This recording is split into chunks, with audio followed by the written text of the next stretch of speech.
Hapon na naman mga lods, gabi na naman. Ito.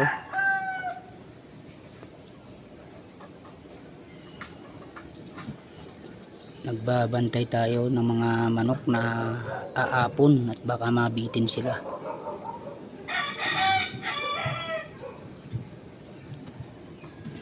Tamang bantay habang padilim.